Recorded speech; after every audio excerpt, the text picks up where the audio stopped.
Assalamualaikum warahmatullahi wabarakatuh. Jumpa lagi di channel Puasa Dunia. Ya, teman-teman, kita akan membahas inilah mengapa Pi Network ini akan benar-benar sukses, teman-teman ya. Jangan ragu ya.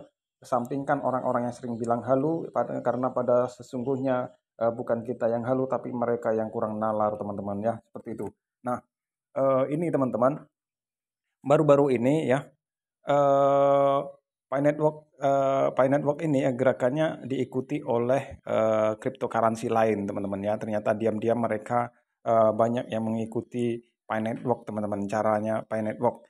Nah, seperti apa saja itu ya?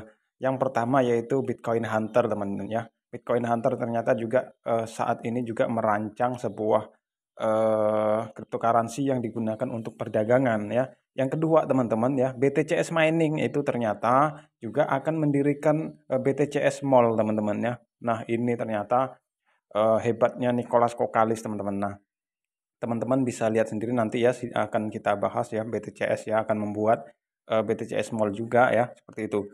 Nah, ini ya, sebelum itu ya, agar kita tidak meragukan Pi Network ini, kita perlu juga mengetahui biografi daripada Nicholas Kokalis ya. Nah, Nicholas Kokalis itu teman-teman ya, itu memiliki keahlian dalam merancang aplikasi sosial viral yang telah menarik lebih dari 20 juta pengguna ya, dengan tingkat keterlibatan dan retensi yang sangat baik.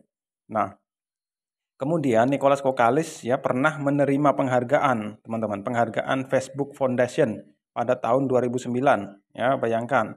Nah, bayangkan Nicholas Kokalis pernah ya menerima penghargaan Facebook Foundation pada tahun 2009. Nah, bayangkan bandingkan dengan teman-teman kita yang suka bilang halu, teman-teman, prestasinya ya, seperti itu.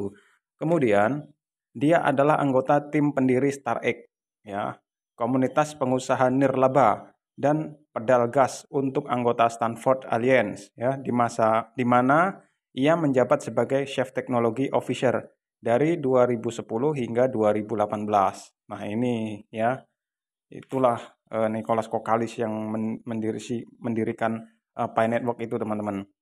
Ia meraih gelar sarjana di bidang teknik komputer dan gelar master dalam ilmu manajemen dan teknik dari Universitas Stanford ya.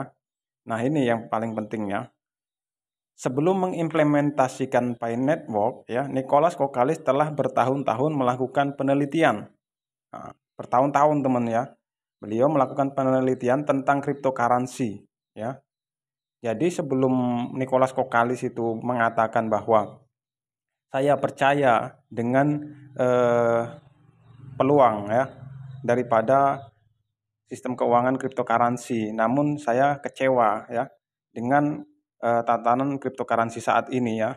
Itu sebelum ia mengatakan seperti itu, beliau melakukan penelitian bertahun-tahun ya terhadap cryptocurrency, teman-teman. Nah, selain kegiatan profesional, Nicholas Kokalis juga CTO StarX, teman-teman. Dana yang mendukung mahasiswa Stanford untuk memulai bisnis. Sejak didirikan pada tahun 2011, StarX telah membantu 1.300 startup yang sukses, termasuk lebih dari 700 perusahaan unicorn seperti Brands, Lime, Live 360, Patreon, Pod, Kodiak, Science ya, seperti itu. Nah, ini adalah biografi Nicholas Kokalis, teman-teman. Nah, sekarang kita lihat di ini, teman. Kita lihat BTCS ya.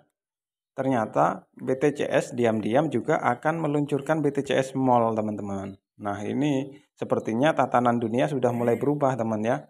Artinya cryptocurrency ke depan itu untuk perdagangan, sepertinya arahnya ke sana. Selain BTCS, ya, ini yang awal membuat ini adalah Pi Network, teman ya. Kemudian diikuti oleh Bitcoin Hunter ya, yang mulai membuat Bitcoin Hunter Mall ya. Kemudian di sini ada BTCS Mall ya. Artinya ada sedikit perubahan tatanan terhadap dunia cryptocurrency, teman-teman ya. Kalau kemarin itu seperti Bitcoin itu hanya seperti aset yang diperdagangkan ya, tidak tidak berfungsi sebagai seperti keuangan ya, karena sepertinya tujuan daripada Satoshi menciptakan cryptocurrency yang sistem keuangan yang terdesentralisasi itu ya bisa dibilang fungsinya justru berbeda, teman-teman ya.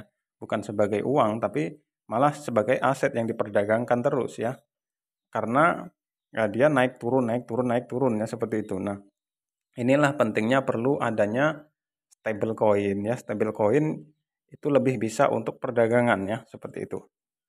Nah, ini ada BTCS ya. BTCS itu ternyata ini di Twitter ya. Itu mengumumkan ya kejutan mall BTCS ya. Pertama, sedang dalam proses. The book akan segera diluncurkan untuk menyambut peluncuran mainnet resmi dari rantai publik Satoshi Nakamoto. BTC di kuartal kedua. Nah, ini ya. Di sini ada gambaran HP dengan harga 4,05 BTCS dan seterusnya, teman-teman. Artinya apa yang dilakukan oleh Pi Network ini ternyata juga diam-diam diikuti oleh cryptocurrency lain, teman-teman ya. Nah, ini kita Bitcoin Hunter ya. Ini ada Bitcoin Shopping Mall. Kita tunggu. Nah, ini ya. Di sini ada Tesla ya berharga 3,77 ya. Bitcoin Hunter ya dan seterusnya.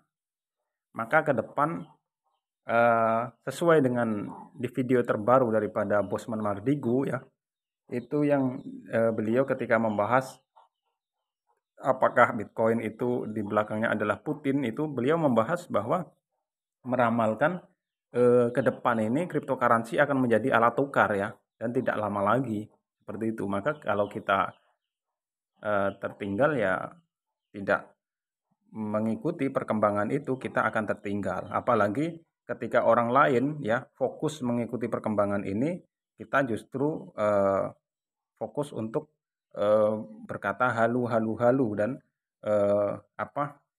tanpa memahami konsep daripada yang sedang diterapkan oleh pengembang-pengembang ini ya, perkembangan zaman ini, maka itu akan tertinggal kita ya seperti itu. Maka ketika ada perubahan ikuti saja ya. Perkara nanti berhasil atau tidak itu biarkan perkembangan zaman itu yang menentukan. Kita hanya mengantisipasi ya. Ketika kita mengikuti perkembangan zaman itu jangan sampai kita ini tertinggal gitu saja teman ya. Ketika nanti berhasil kita tertinggal, kita tidak punya koin-koin ini ya kita rugi teman. Nah, seperti itu. Maka mulai saat ini kita ya tambang terus sambil mengikuti perkembangan ya. Seperti itu. Dan mudah-mudahan ya minimal kalau kita di sini masih belum bisa berdagang lewat ini, ketika nanti di luar negeri ada ya kita bisa berbelanja di luar negeri. Seperti itu. Koin kita gunakan untuk berbelanja di luar negeri. Kalau misalnya di Indonesia ini ya aturannya biasanya kan Indonesia ini menolak dulu ketika sudah terwujud di luar negeri itu membantu masyarakat, baru Indonesia niru seperti itu. Kebanyakan seperti itulah ya, baru nanti dibolehkan seperti itu. Nah, sampai di sini saja videonya, mudah-mudahan menjadi motivasi untuk kita semua untuk terus melakukan penambangan. Oke, sampai di sini saya akhiri dengan salam penutup. Wallahul muwaffiq illa aqwamit thoriq. Wassalamualaikum warahmatullahi wabarakatuh.